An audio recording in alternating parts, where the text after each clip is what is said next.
pemirsa, berjumpa lagi dalam Berita Mataram hari ini. Sejumlah berita penting dan menarik lainnya telah kami siapkan untuk Anda dan berikut diantaranya. Diduga menghirup gas beracun, 3 warga di Lombok Tengah tewas saat menggali sumur.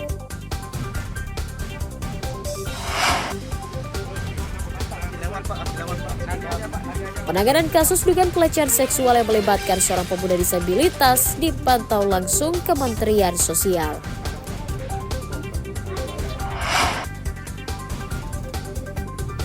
Jajal sirkuit Mandalika, Kementerian Ekonomi Kreatif luncurkan 3 program intelektual bagi anak bangsa.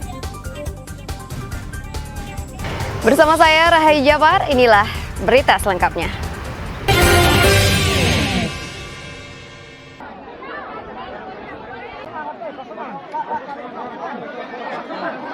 Diduga menghirup gas beracun, 3 warga Dusun Semalu, Desa Pengadang, Praia Tengah, Kabupaten Lombok Tengah, tewas saat sedang menggali sumur dalam satu lubang di kedalaman belasan meter. Peristiwa itu sontak mengundang simpati warga sekitar yang langsung berkerumun di lokasi untuk menyaksikan proses evakuasi 3 warganya dari dalam sumur. Peristiwa naas terjadi saat 3 warga bernama Nasri, Muhammad Rizal, dan Sukandi hendak mengambil dan merapikan peralatan menggali dari dalam sumur. Korban pertama, Nasri, turun untuk mengambil alat, namun diduga kehabisan oksigen, kemudian tenggelam dan sempat berteriak minta tolong. Mendengarkan yang meminta tolong, tanpa pikir panjang Muhammad Rizal langsung turun menyusul untuk menolong korban. Karena tidak ada panggilan, akhirnya Sukandi, korban terakhir, pun turun untuk menolong 2 rekannya yang diduga pingsan di dalam sumur. Mengetahui ketiganya tak menjawab, warga yang berada di sekitar lokasi langsung melapor ke pihak desa yang diteruskan ke polisi dan tim Basarnas. Petugas yang datang ke TKP harus melakukan tes uji kandungan udara di dalam sumur tersebut dan dipastikan sumur mengandung zat beracun. Proses evakuasi pun berlangsung dramatis karena petugas harus turun menggunakan oksigen. Ketiga korban akhirnya berhasil diangkat satu persatu setelah 3 jam proses evakuasi yang disambut histeris warga. Ini alat penggalinya kan sudah lama terendam di situ. Nah, jadi karena musim hujan sudah turun, makanya dia berencana untuk stop untuk gali. Jadi dia turun mau ambil alatnya itu. Oh gitu. Jadi sudah selesai gali ini. Sudah selesai gali. Dan 1 orang ini turun mengambil alatnya. Saya rasa sudah sadar dia bahwa udara pun sudah lain. Tapi mungkin secara cepat mungkin dia mau turun. Secara cepat mau turun. Setelah ambil bara mungkin dia langsung menaik, tapi sudah tidak berdaya lagi. Betul. Nah, makanya dia cuma sempat berteriak dari dalam, tolong saya gitu. Oh, sempat dengar teriakan? Oh, sempat dia berteriak, dia kata anunya nih, yang adik saya ini tadi. Dia tolong saya.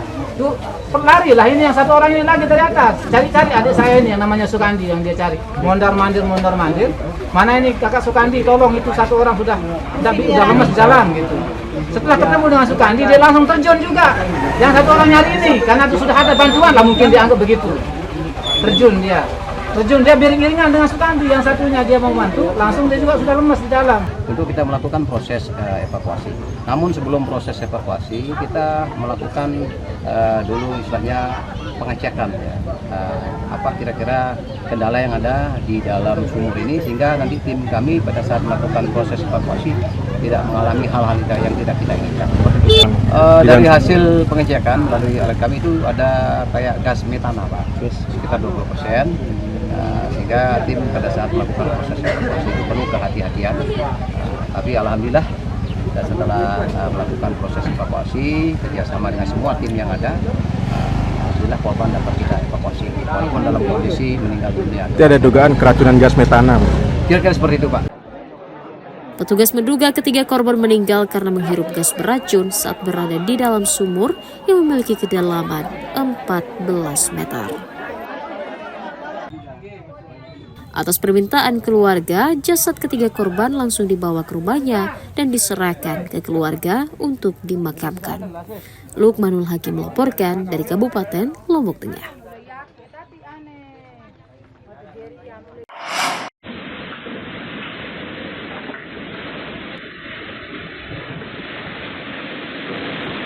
Angin kencang disertai hujan deras yang terjadi di Kota Selong, Kabupaten Lombok Timur menyebabkan tumbangnya sebuah pohon beringin berukuran besar pada Minggu petang. Robohnya pohon berusia puluhan tahun tersebut menimpa sebuah bangunan kantor tempat bimbingan belajar hingga mengalami kerusakan di bagian atapnya. Peristiwa itu terekam kamera pengawas yang terpasang di bangunan kantor setempat yang memperlihatkan detik-detik robohnya pohon tersebut. Tak hanya merusak atap, pohon tumbang menyebabkan tembok, pintu gerbang, dan kursi meja juga rusak. Beruntung saat peristiwa terjadi, aktivitas kursus sedang libur dan tidak ada kegiatan belajar.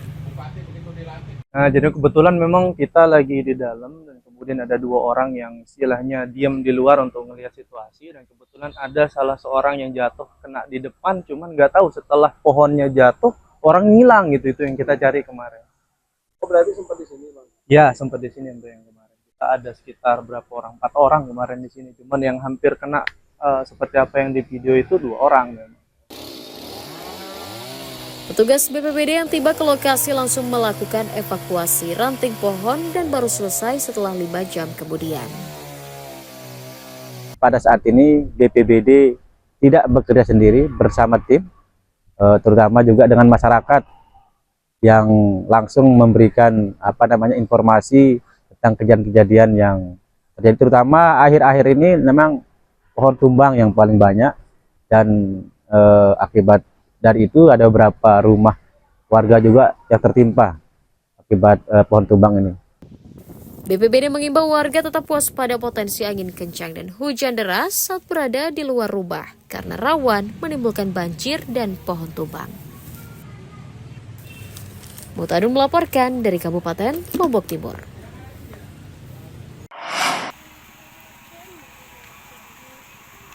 Jembatan penghubung Desa Kidang Praya Timur dengan Desa Bangkat Para, Kecamatan Pujut, Kabupaten Lombok Tengah terputus akibat diterjang banjir akibat tingginya curah hujan di wilayah tersebut sejak sepekan lalu. Putusnya jembatan sepanjang 15 meter tersebut merupakan satu-satunya akses jalan penghubung 2 desa menuju kecamatan. Kondisi itu menyebabkan aktivitas perekonomian warga terhambat, karena untuk membawa hasil bumi, mereka harus mencari jalan alternatif yang jaraknya belasan kilometer. Selain jaraknya yang jauh memutar, warga mengaku hal itu akan menambah ongkos di perjalanan. Bau. Doang jalan, Pak? Narong balangan nih. Muter. Berapa kilo? Diperenggan narong. Ada 10. Terpaksa muter jarin, Mak. Enggak jalan nih satu-satunya, Di Pasung. tapi jauh ya. Berapa warga nih, Pak? Warga berharap pemerintah daerah segera memperbaiki jembatan yang putus agar mereka bisa beraktivitas kembali seperti sebelumnya. Lukmanul Hakim melaporkan dari Kabupaten Lombok Tengah.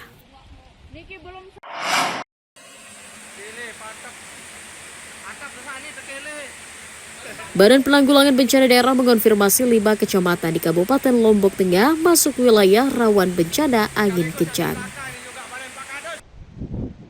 5 kecamatan tersebut yakni Kecamatan Jonggat, Praya Barat Daya, Praya Timur, dan Kecamatan Pujut yang setiap tahun menjadi langganan bencana angin kencang.